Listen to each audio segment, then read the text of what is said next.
Welcome back. I want to talk about what's really happening in the Florida's housing market. Again, welcome back. So let's dive deeper into the article I found from Housing Wire. What's really happening in Florida housing market? Social media is overrun with breathless proclamations of the Florida's housing imminent collapse. And there are certainly reasons to be concerned. Inventory has spiked, sales are sinking, and prices in some areas have turned negative. Combined with that, with the headwinds like high mortgage rates, economic uncertainty, rising insurance premiums, and it's easy to see where the alarm is coming from. But what really is happening in the Sunshine State? Are things that bad, or have keyboard warriors hijacked the narrative?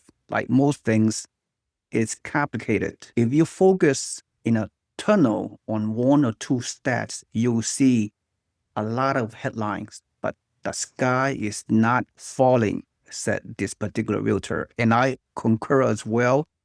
Myself, I'm a real estate investor. I've been mentoring and coaching hundreds of real estate investors from across the country for more than 2 decades to buy in the emerging, fast growing, entry level cash flow markets for mom and pop investors alike. Okay. And I have purchased many Floridas in many properties, rental properties in Florida over the past several decades, and hundreds of my investors have also.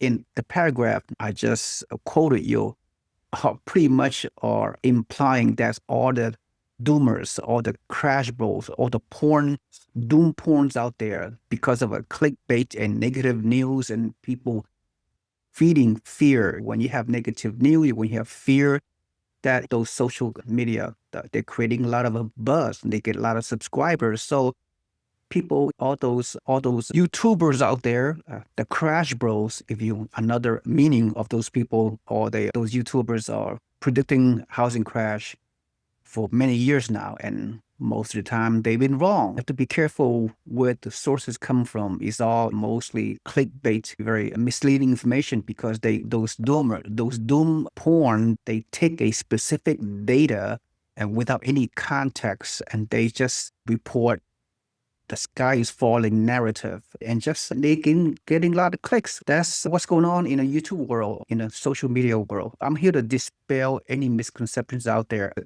best as I can, so you can make an informed decision as a real estate, not only as a real estate investors, for people in Florida, people want to move to Florida to live, to have a high quality of life, for all the reasons why Florida has been growing from one of the top growing areas for years.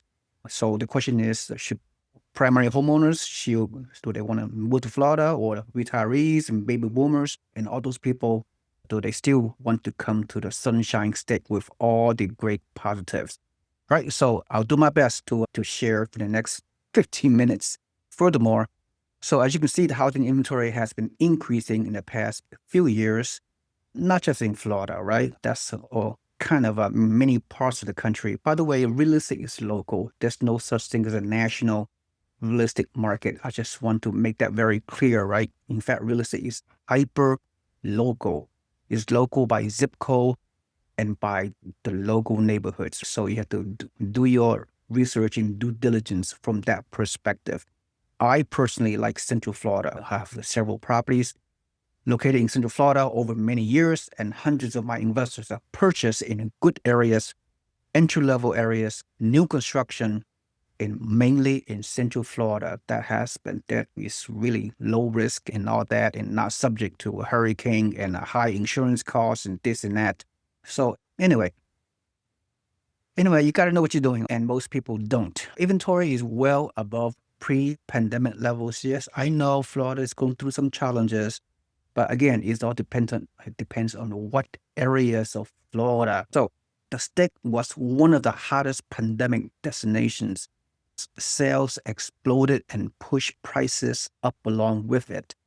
Inventory sunk to severe low relative to the total population. In some cases, buyers were even signing contracts without even seeing the houses. I experienced a pandemic housing boom back in 2020 and 2021, and a lot of my investors, including myself, have purchased in 20 rental properties, entry level, low cost, new construction in good areas of Florida. And some of our prices in the past 5 years, those prices have increased 30, 40, 50, even more percent over the past few years. And they're still maintaining their value, believe it or not, in our investors in Florida. So people who took the plunge, who took action, our investors back in 2020 and 2021 in Florida and elsewhere also, not just in Florida, they have done very well. They are still cash flowing on their homes as we speak. So skyrocketing home prices, and now with the elevated mortgage rate, has really shifted the housing market nationwide, not just Florida. Inventory of single-family homes in Florida at that time was very low, but it has skyrocketing since then. New listings currently are up 38% year over year, especially in Miami and Tampa and Orlando and Jacksonville. By the way, my investors are not buying in those metros, as I mentioned, because they're already expensive to cash flow. So we are going to the suburbs, right? We buy in the suburbs of those metros, like 1 hour away in those small boom towns. Buyers aren't biting despite more options on the market, right? So Florida metro housing markets year over year, as you can see, have seen skyrocketing in inventory. And as you can see by the graph, on all the metros in Florida, especially in Southwest Florida, has been hit quite hard, especially the coastal area, the Northport metro area, least in annual declines at 17.3% in terms of home sales. Home sales reduction, not housing price reduction. Tampa followed at 12.5, Orlando 9.5, Jacksonville 5.3, Miami 4.3. So the University of Michigan Consumer Sentiment Index plunged to historic lows following the announcement of President Donald Trump's new global tariff regime. I'm sorry, regime, not region. A recent survey revealed a sizable share of respondents saying they are either pausing or carefully or canceling their home searches. That's happening a lot of places, not just in Florida, but in particular Florida, right? Yep. As you can see right here, Florida affected, North Carolina and Texas a little bit, but the other areas are doing better. So the supply and demand equation has prices falling. I don't know. It was not. It was long ago that home prices in major Florida markets were rising by percentages, well into double digits, into triple, quadruple digits in some areas, right? As I already mentioned. But those days are long gone. Over the course of 2025, pending new sales prices have dropped into the negative territory in some markets. Like I already told you, Miami, Tampa, Jacksonville, all has been down year over year. So context is key for understanding Florida. You gotta have context. You just can't go with all the doom and gloom news out there. It's very misleading data that put up by those doom porn people in the YouTube. So first, high mortgage rates have inventory rising all over the country. The number of homes for sale across the United States is up 31% year over year, but still many markets, even though this is the case, they are still below the pre-pandemic level in most markets in the country, with few exceptions, right? So you have to take it into context. Like I said, 31% is a whopping rise in inventory levels, but you have to ask yourself, compare to what? Compared to the pre-pandemic in 2019 and prior, is still below the historical norm in terms of inventory level. I know some of you have been hearing that we are entering a buyer's market when there's more inventory than there are demand. Yes, that is true in many metro markets, at least temporarily, because of the mortgage rate is still very high, relatively speaking, at 7%. And in all the economic uncertainty, people are reluctant to buy homes across the country. So demand has subsided and the sellers are putting their homes into the market, try to sell. So therefore, we have a buyer's market where there's more inventory than there are demand. At least for the short term, things can change very quickly. If the mortgage rate come down to less than 6%, then a lot of people are gonna get off the sidelines and they're gonna start buying homes, and that will shift the market back to seller's market, right? Could be, right? That is my opinion. So who knows? While Florida's trend lines on these metrics are more dramatic, they're not fundamentally different from other states or the nation as a whole. And the severity of them could be considered circumstantial. So it's not doom and gloom. Florida's not crashing, according to my data. As you can see right here, I already discussed that. The major metros of Florida are not doing well in terms of selling their homes and this and that, because those coastal markets in Florida are hit hard by Hurricane Milton back in last year. But at some point, those markets will still recover because people still like to move to those areas because of the warm weather and all the amenities and all the reasons why people move to Florida in the first place. This market will slowly recover, like I said. So Florida is also grappling with rising home insurance premiums related to severe weather events, as major insurers have either raised their rates or pulled out of the state altogether.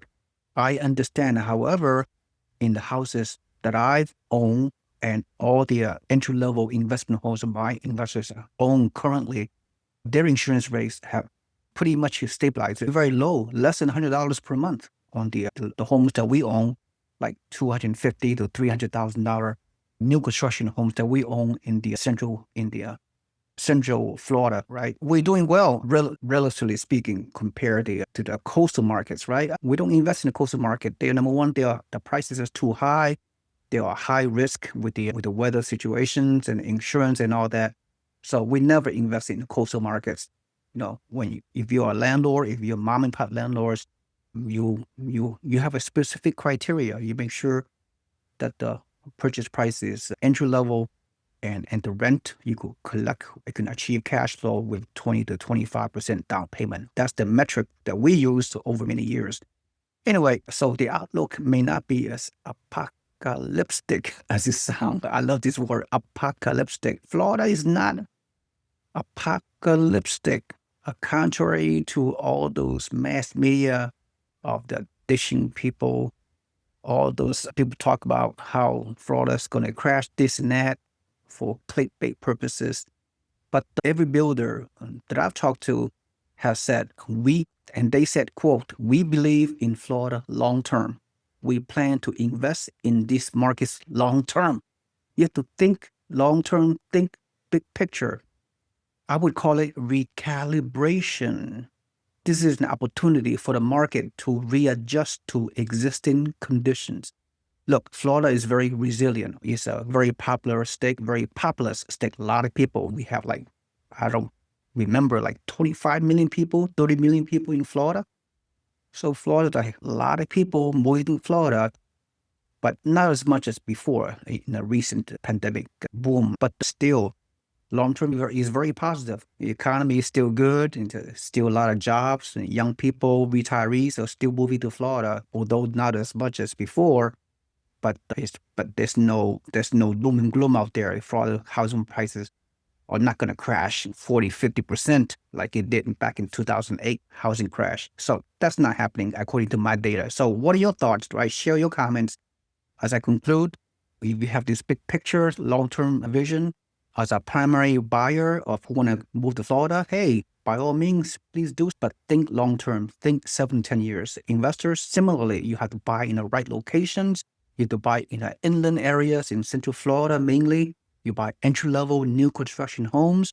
You find a good rental market where the renters can move into your home and pay and help you pay down your mortgages for you, right? As a landlord. So as a winner, landlord, knowing what to expect, you have to adjust your expectations and think longer term, and Florida market will slowly bounce back. It has always will, and it has always been before, and always will be.